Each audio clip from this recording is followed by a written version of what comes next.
Boa noite, irmãos e irmãs. Hoje nós vamos dar início ao estudo do Livro dos Espíritos e do Evangelho. Pedimos aos irmãos que estão nos acompanhando em casa, neste momento de estudo, que façam conosco a prece inicial. Pai de amor e bondade, amado Mestre Jesus, amigos da espiritualidade, que possamos neste momento abrir a nossa mente para os ensinamentos que ora vamos aprender, vamos vivenciar. Que todos os irmãos que nos acompanham pelas redes sociais possam também aprender, tirar suas dúvidas, para que possamos crescer cada vez mais, evoluir para o rumo ao planeta de regeneração. Que assim seja. Então, continuando ainda no capítulo 6, Vida Espírita, Relações de Além-Túmulo, hoje nós vamos para a questão 280, na página 143. Nossa irmã Edivane vai fazer a leitura das perguntas. Questão 280.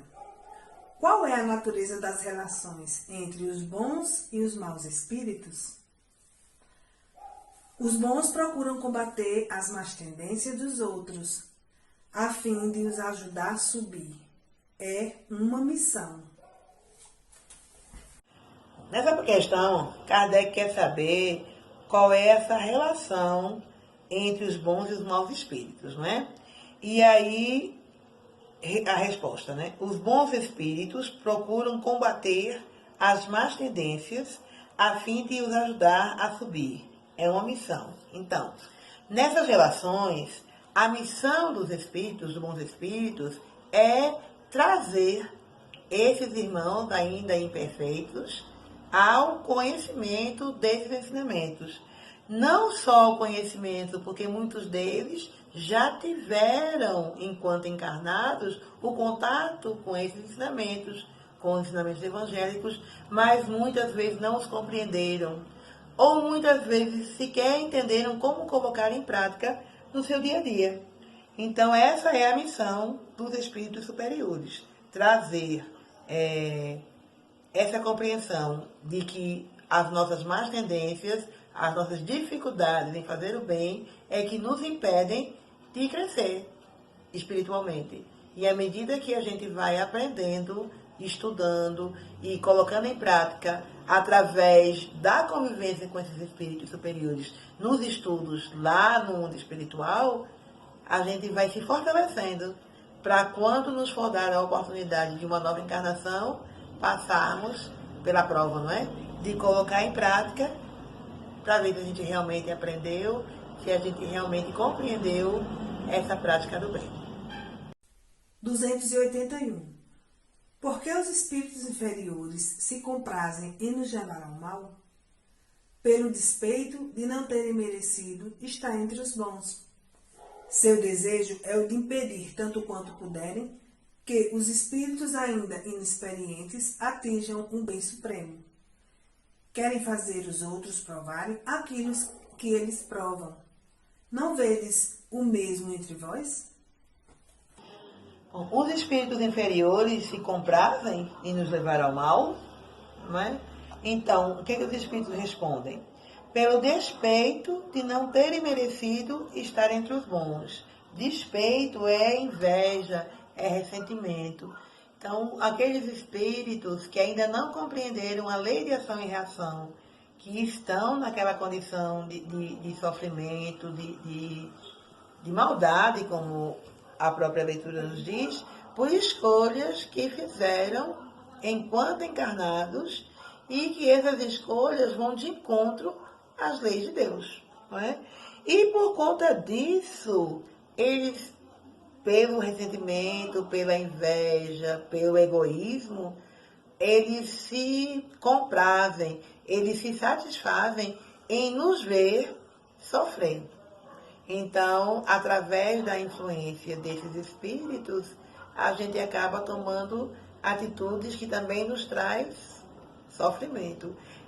Agora, vale lembrar que essa condição só é dada pelas nossas más tendências, como disse na questão anterior. Porque na sintonia, na condição que nós nos encontramos ainda, de dar sintonia a esses irmãos, é que permitimos que eles interfiram nas nossas escolhas, não é? Então, nos dirigem, nos orientam, porque nós temos ainda similaridade de pensamento, ainda somos egoístas, ainda somos ressentidos, ainda somos invejosos. Senão, isso não aconteceria. E querem fazer os outros provarem aquilo que eles provam. Não vedes o mesmo entre vós? Então, quantas vezes nós aqui, nesse plano material, provocamos no outro a dor que nós estamos sentindo? A vingança, por exemplo. O que é a vingança? É o nosso desejo de fazer com que o outro sinta a dor que nós estamos sentindo. E quando nós vamos para o mundo espiritual, não levamos as mesmas condições, as mesmas situações, as mesmas ações que temos aqui? Então, esse desejo, ele já se encontrava em nós enquanto encarnados e levamos para o mundo espiritual quando desencarnamos. 282. Como os espíritos se comunicam entre si? Eles se veem e se compreendem. A palavra é material. É reflexo da faculdade espiritual. O fluido universal estabelece entre eles uma comunicação constante. É o veículo de transmissão do pensamento, como o ar é para vós o veículo do som.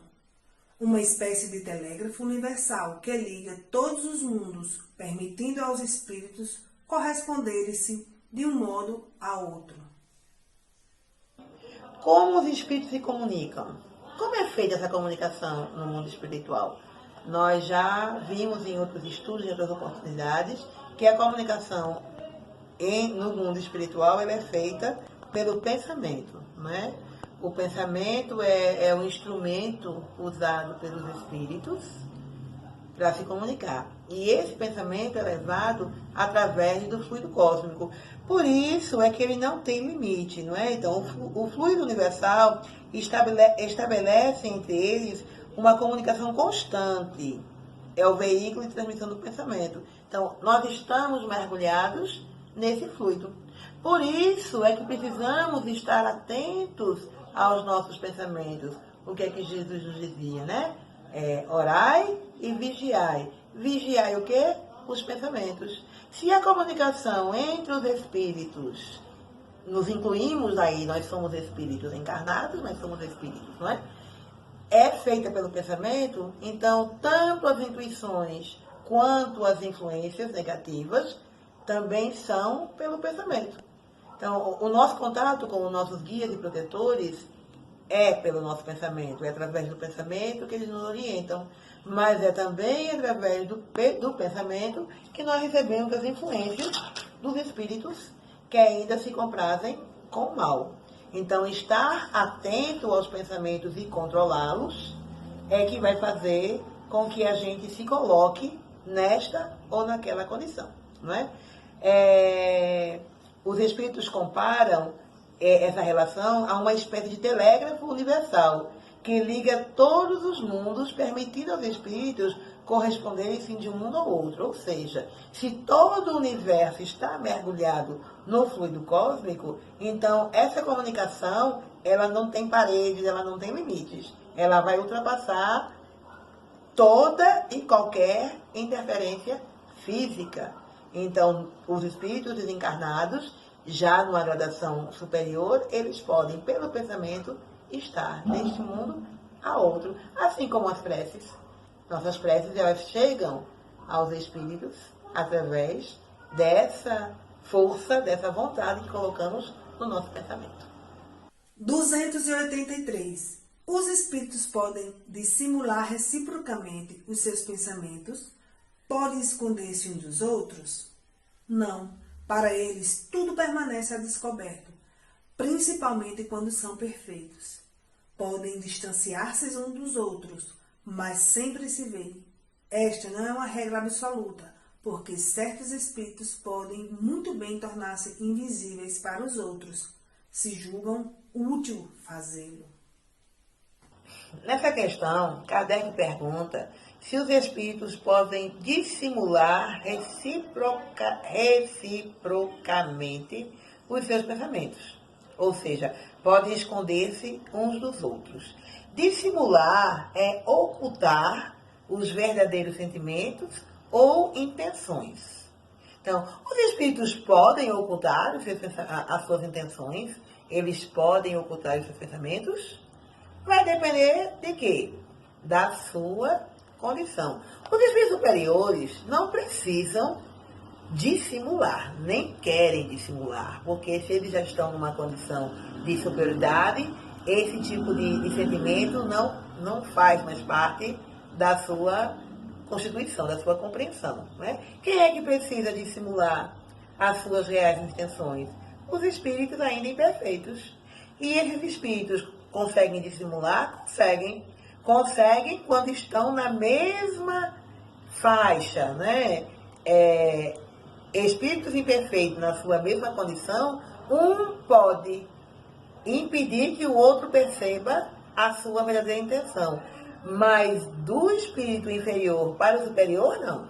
O espírito superior, por estar numa condição moral acima, ele consegue perceber a verdadeira intenção daquele espírito. Então, do espírito inferior para o superior, não há dissimulação, não tem como impedir aquele que está numa condição melhor perceber as reais intenções daquele espírito, não é?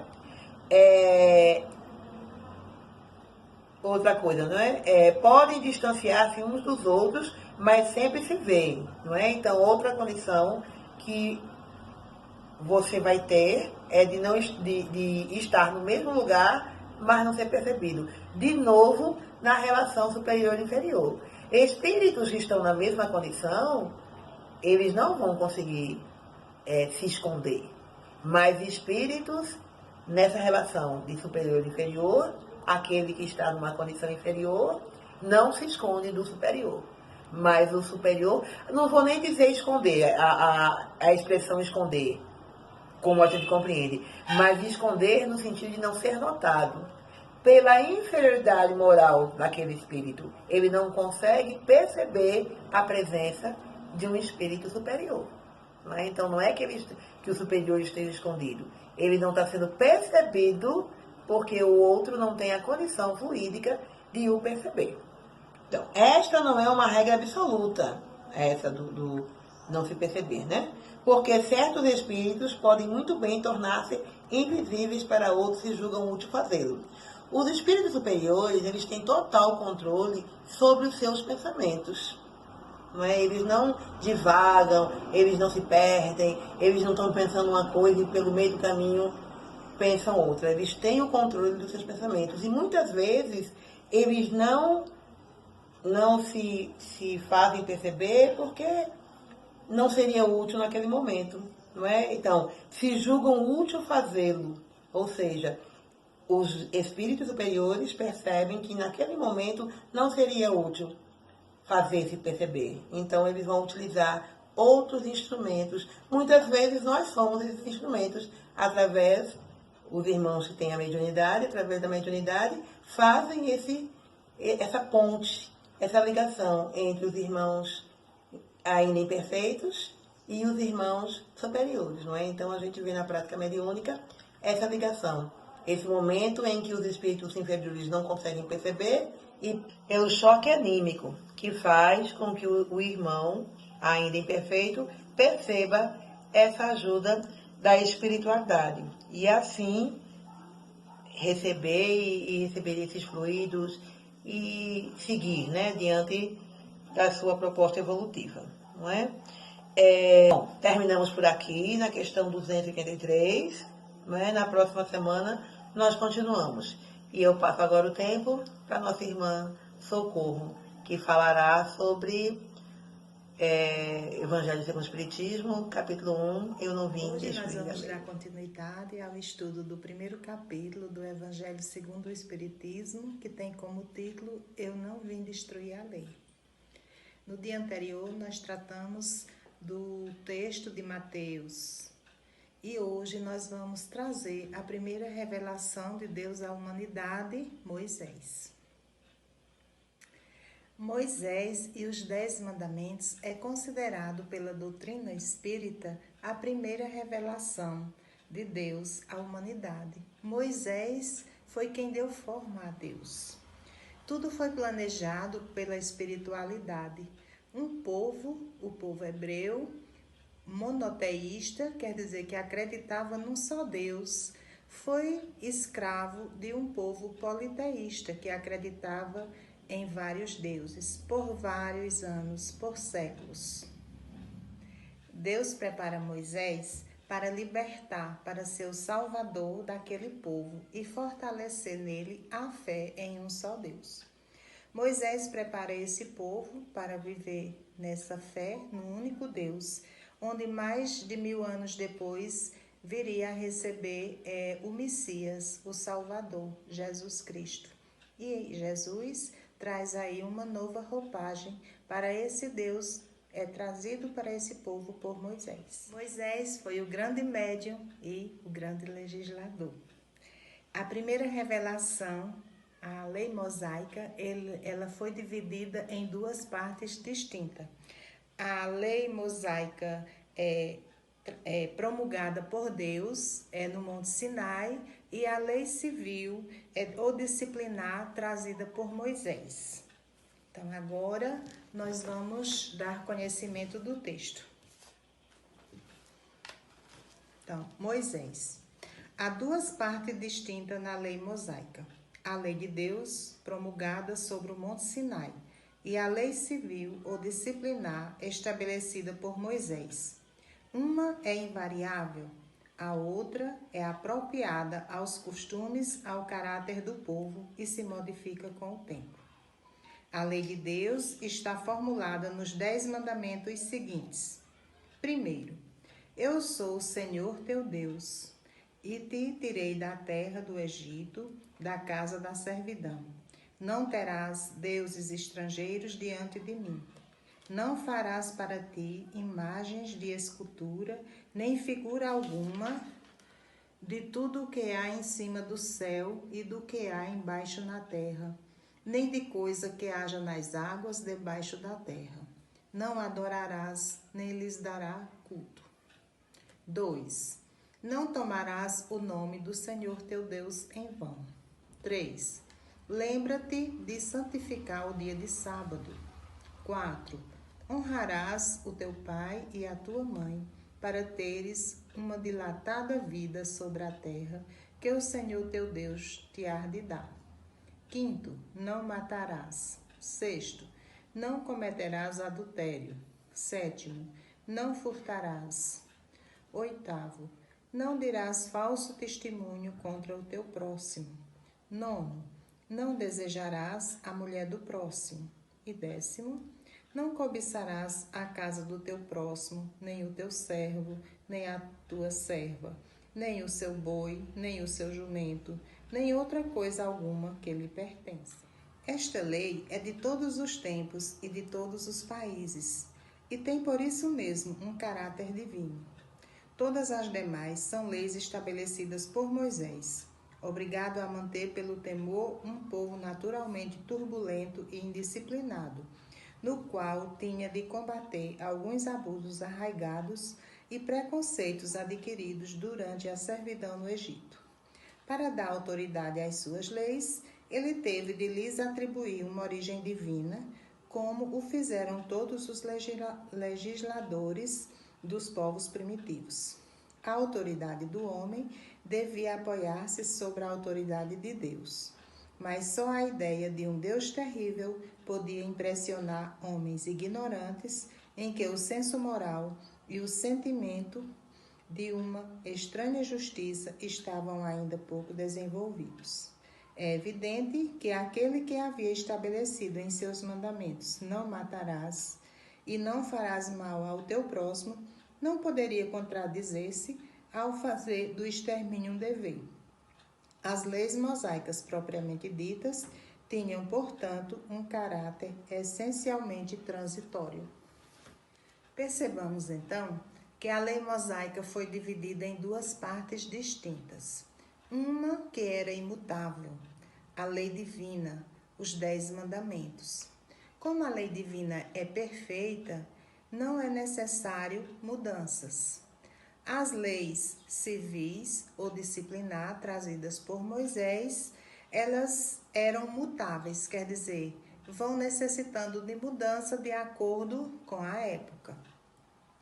Essas leis eram uma forma de manter aquele povo ignorante, rude e disciplinado sob um controle firme. Essas leis, vamos dizer que são mutáveis, porque, como somos imperfeitos, vai surgindo as necessidades de mudanças, de reajuste ao longo dos tempos. As leis divinas eram e são imutáveis e são apresentadas no primeiro capítulo do Evangelho através dos 10 mandamentos apresentados a Moisés no Monte Sinai. Eram bem proibitivos. Por exemplo, não matarás, não furtarás, devido ao povo da época, que era indisciplinado e precisava de um freio maior. Se nós pegarmos os 10 mandamentos, trazendo para os nossos dias atuais, será que tem aplicabilidade para nós, os espíritas? Elas têm inteira aplicação para nós, uma vez que Jesus disse que não veio destruir a lei, mas cumpri-la, ratificá-la. Então, ela tem inteira aplicabilidade para nós e, como Cristo veio ratificar a doutrina espírita, agora vem validar, confirmar os 10 mandamentos. Será que esses 10 mandamentos são válidos para os dias atuais? Claro que são, porque ainda somos imperfeitos.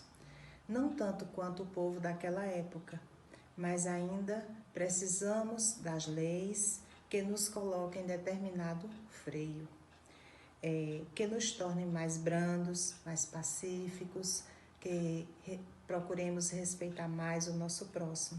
Até hoje, nós ainda transgredimos partes daquela lei trazida por Moisés há muitos séculos atrás. Até hoje, essa lei é válida. E essa lei, podemos dizer que ela é para todos os tempos. Como foi uma lei trazida por Deus, então ela é eterna, ela é imutável. Serviu para aquela época, serve para os dias atuais e continuará servindo para a posteridade. Neste momento, elevemos os nossos pensamentos ao Pai amado, ao Mestre Jesus, toda a espiritualidade de luz que nos assistiu, pedindo que traga aos nossos corações todo o amor